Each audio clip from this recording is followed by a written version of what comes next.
안녕하세요. 책사랑방입니다. 오늘도 반갑습니다.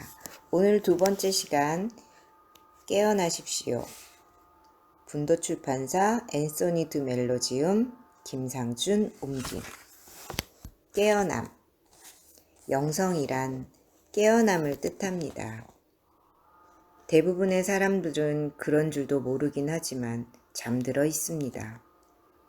잠든 채 태어나고 잠든 채 살며 잠속에서 혼이 나고 잠속에서 자녀를 낳으며 깨어나 본 적이라곤 없이 잠속에서 죽습니다. 우리가 인간이라고 부르는 것의 사랑스러움과 아름다움을 이해하는 일이 없습니다. 아시다시피 모든 신비가들이 카톨릭이든 그리스도이든 비그리스도인이든 그들의 신학이 무엇이고 종교가 무엇이든 한 가지 것에 이구동성으로 동의합니다. 즉, 모든 것이 좋다. 모든 것이 좋다는 것입니다.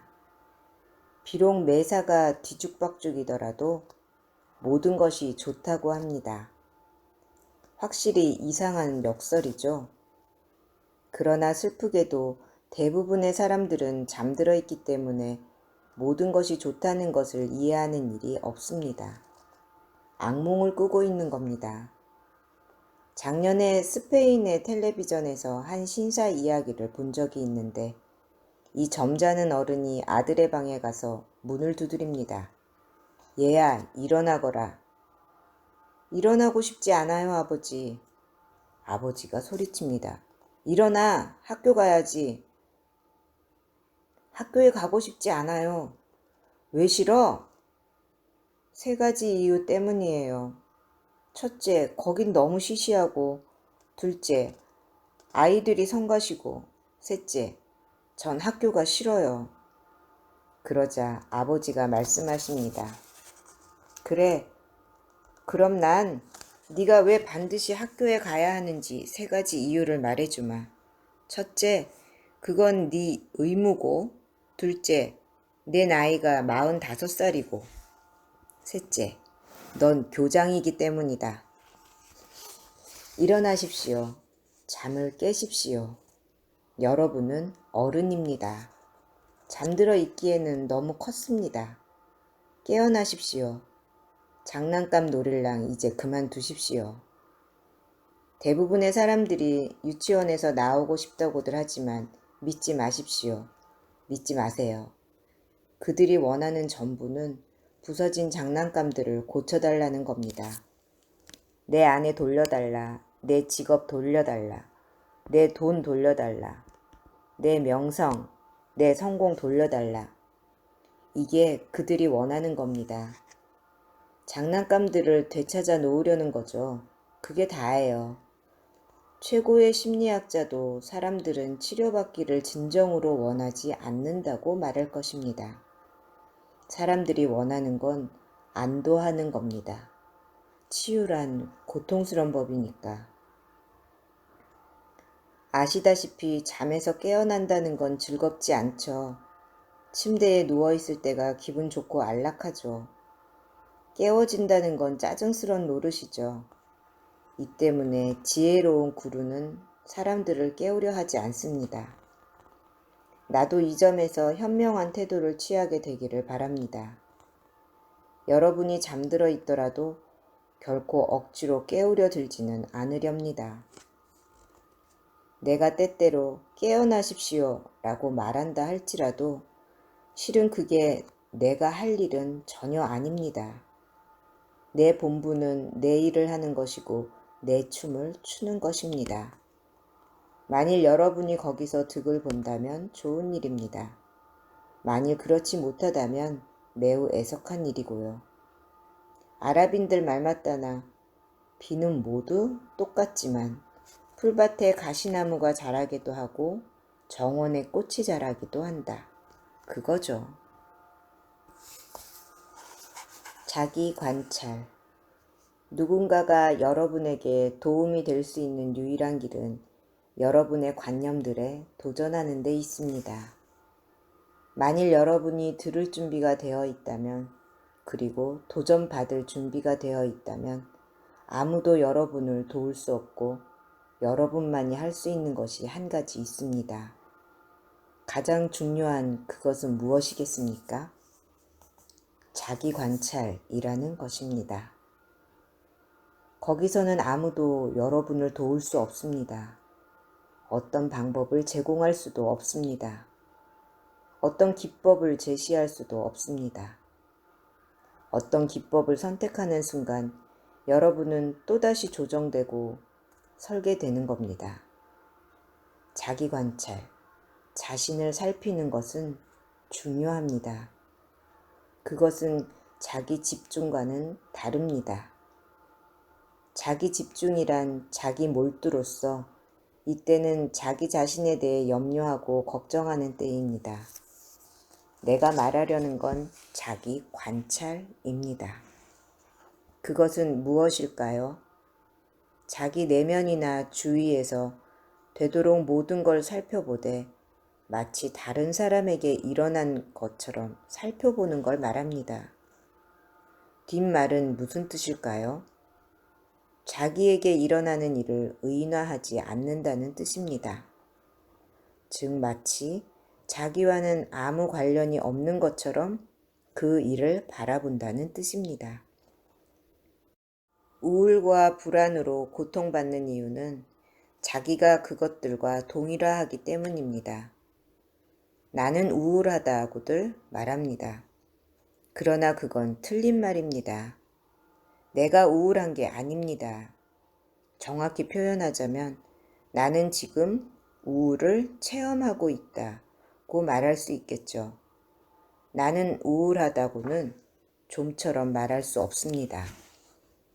내가 나의 우울은 아닌 겁니다. 내가 나의 우울이라는 건 단지 마음의 야릇한 속임수, 일종의 야릇한 환상입니다. 내가 나의 우울이라고, 내가 나의 불안이라고, 내가 나의 기쁨이나 전율이라고 생각하도록, 그러나 그 생각을 두려워하지는 않도록 여러분 자신이 현혹된 겁니다.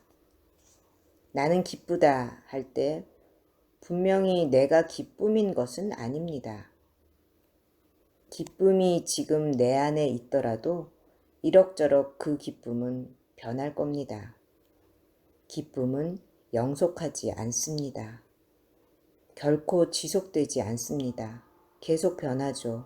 항상 달라지죠. 구름이 끼었다 개었다 하는 것처럼 검은 구름도 흰 구름도 큰 구름도 있고 작은 구름도 있죠. 이 유비를 따르자면 나란 하늘인 셈입니다. 구름을 관찰하고 있는 하늘이죠. 수동적이고 초연한 관찰자인 겁니다.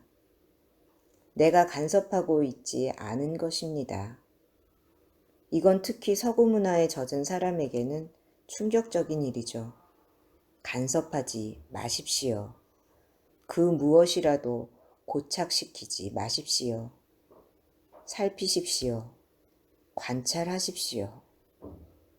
사람들의 불행은 자기가 이해도 못하는 것들을 고착시키느라 바쁘다는 겁니다. 우리는 언제나 상태를 고착시키고 있지 않습니까? 상태는 고착될 필요가 없다는 걸 우리는 깨닫지 못하고 있습니다. 정말 그렇습니다. 이것은 중요한 규명입니다. 이 상태들을 이해할 필요가 있습니다. 이해하면 그것들은 변할 것입니다. 죽음과 삶. 나는 자주 사람들에게 진실로 사는 길은 죽는 것이라고 말했습니다. 삶으로의 입장권은 무덤 속에 누워있는 자신을 상상하는 것입니다. 자신이 관 속에 누워있다고 상상해 보십시오. 자세는 아무래도 좋습니다. 우리 인도에서는 종종 다리를 꼬고 앉은 자세 그대로 화장터까지 운구되죠. 덜어는 평평하게 눕히기도 하고요. 아무튼 여러분은 다리를 뻗고 누워서 죽어 있다고 상상해 보십시오. 이제 그런 관점에서 여러분의 문제를 보십시오. 매사가 달라지잖아요. 얼마나 멋들어진 묵상입니까? 날마다 시간이 있으면 그렇게 하십시오. 믿어지지 않겠지만 여러분이 살아날 겁니다. 이에 대한 한 묵상이 샘이라는 나의 저서에 있습니다. 몸이 썩어 문드러지는 것을, 그 다음엔 해골들을, 또 그 다음엔 먼지를 보십시오. 내가 이런 이야기를 할 때마다 사람들은 흉측해라 합니다. 그러나 뭐가 그리 흉측할 게 있어요? 그게 현실인걸요. 누가 뭐래도 그렇지만 많은 사람들이 현실을 보고 싶어 하질 않죠. 죽음을 생각하고 싶어 하지 않아요. 사람들은 살고 있지 않습니다. 여러분 대부분이 살고 있지 않습니다. 살고 있는 게 아니라 그저 몸이 살아있도록 지키고 있을 뿐입니다. 그건 삶이 아닙니다. 사느냐 죽느냐가 전혀 문제되지 않기까지는 살고 있는 게 아닙니다. 바로 그 지점에서 사는 것입니다. 목숨을 잃을 준비가 되어 있을 때 사는 것입니다. 그러나 목숨을 보호하겠다면 죽은 것입니다. 다락방에서 내려와 하니까 오, 안 돼. 계단을 내려가다가 미끄러져 목이 부러진 사람들 얘기를 읽었어. 너무 위험해. 하는 짝이죠. 혹은 얼마나 많은 사람들이 길을 건너다가 차에 치이는지 아니? 하며 길을 건너갈 수 없다는 사람들로 어떻게 대륙을 횡단하게 할 수 있겠어요? 자신의 편협한 신념과 확신들을 들여다보고 다른 세계를 바라볼 수 없다면 죽은 것입니다. 완전히 죽은 거예요. 삶은 지나가 버린 거예요. 좁은 감옥 속에 겁먹고 앉아서 하느님, 종교, 친구들, 온갖 것들을 잃어버리는 겁니다. 삶은 도박꾼 몫입니다. 실제로 그렇습니다. 이것이 예수께서 말씀하신 겁니다. 여러분은 목숨을 걸 채비가 되어 있습니까? 언제 그렇게 되는지 아십니까? 삶이라고 부르는 게 실은 삶이 아니라는 걸 발견했을 때, 그걸 알고 있을 때입니다. 산다는 건 목숨을 이어가는 것이라고들 잘못 생각하고 있습니다. 그러니 죽음에 대한 생각을 사랑하십시오. 그걸 사랑하십시오. 그 생각으로 거듭 되돌아가십시오. 시체, 해골, 마침내 한 줌의 먼지로 부스러질 뼈들의 사랑스러움을 생각하십시오. 그때부터는 얼마나 홀가분합니까? 얼마나 안심이 됩니까? 여러분 가운데 덜어는 아마 내가 지금 무슨 이야기를 하고 있는지 모를 겁니다. 생각하기조차 너무 두렵겠죠. 그러나 그런 시각으로 삶을 되돌아볼 수 있을 때 그건 분명 위안이 됩니다. 혹은 공동묘지를 방문해 보십시오.